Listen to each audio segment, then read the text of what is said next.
the fragile hinges of destiny. History is often viewed as a solid, unmoving wall, but it is actually a series of fragile hinges. In our world, those hinges turned toward liberation in 1945. But imagine a timeline where they swung into an eternal midnight. It starts with the miracle of Dunkirk becoming a total slaughter, leaving Britain without its fighting force. It continues with Operation Barbarossa launching 2 months earlier, allowing the Wehrmacht to seize the Kremlin before the first Russian snow could fall. By 1946, the Pax Germanica is established, not through peace but through absolute crushing hegemony. The swastika does not fall, it is hoisted over every major capital of the West. This is not just a story of shifted borders, but of the terrifying world that almost came to be, a world where might makes right is the only law. The fall of the Old World.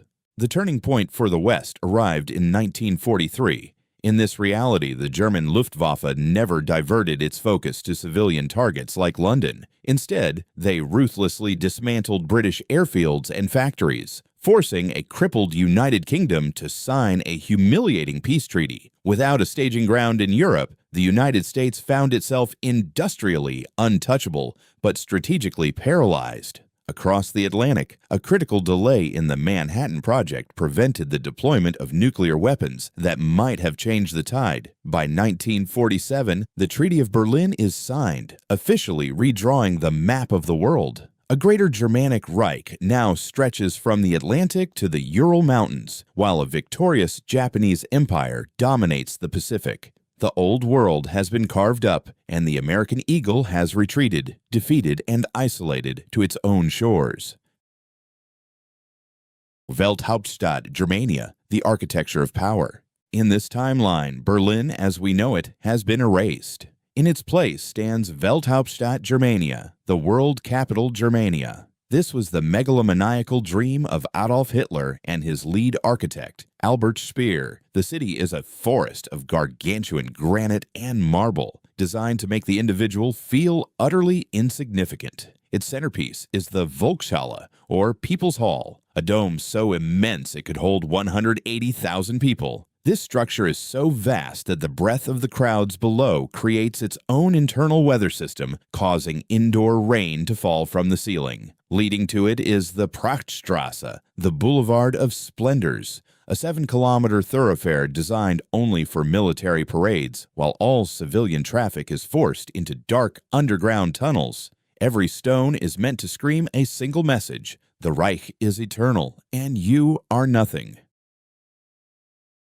Life in the Reichskommissariat Amerika. The American dream has been systematically dismantled. The United States is no longer a sovereign nation, but a partitioned territory. The East Coast is reorganized into the Reichskommissariat Amerika, governed directly from Germania. Major cities like New York and Washington, D.C. have been Germanized, their names changed, their iconic monuments replaced by Nazi statuary, and the English language suppressed in favor of mandatory German education. Daily life is a grueling cycle of rationing and fear. Consumer goods like cars and refrigerators have vanished from the market as the economy focuses entirely on military maintenance. The SS patrols every urban center, conducting routine loyalty checks and public executions to ensure submission. The once mighty American industry is now a factory for German conquest.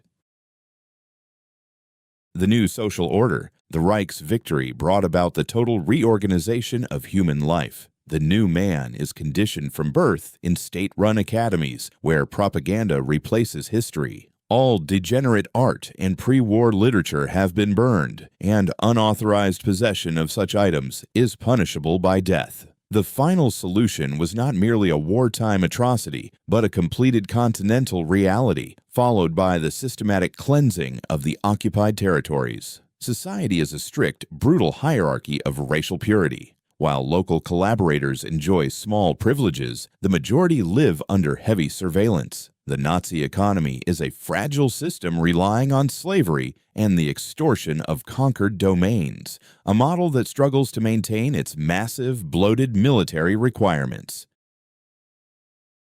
A Cold War of Two Shadows. By the 1960s, a new kind of Cold War has emerged, not between democracy and communism, but between the two victorious Axis powers, Germany and Japan. They eye each other across neutral buffer zones with nuclear-tipped ballistic missiles. Science has advanced at a terrifying pace, fueled by an obsession with technological superiority. Jet propulsion and rocketry, pioneered in the secret scientific arms race of the 1940s, have put a German on the moon first. However, these technological marvels were built by the hands of slaves and launched in the name of a tyrant. There are no international bodies like the United Nations to mediate conflict. There is only the threat of total annihilation between two global predators. The price of silence. As we look at this alternate world, we must ask ourselves what was truly lost. It was not just land or resources, but the very soul of the Enlightenment. In Germania, the individual is nothing, and the state is everything. This timeline reminds us that the freedoms we enjoy today were never a certainty. They were won by the sacrifice of those who refused to let this shadow fall. The history we know is precious because it is one of the few timelines where the light actually won.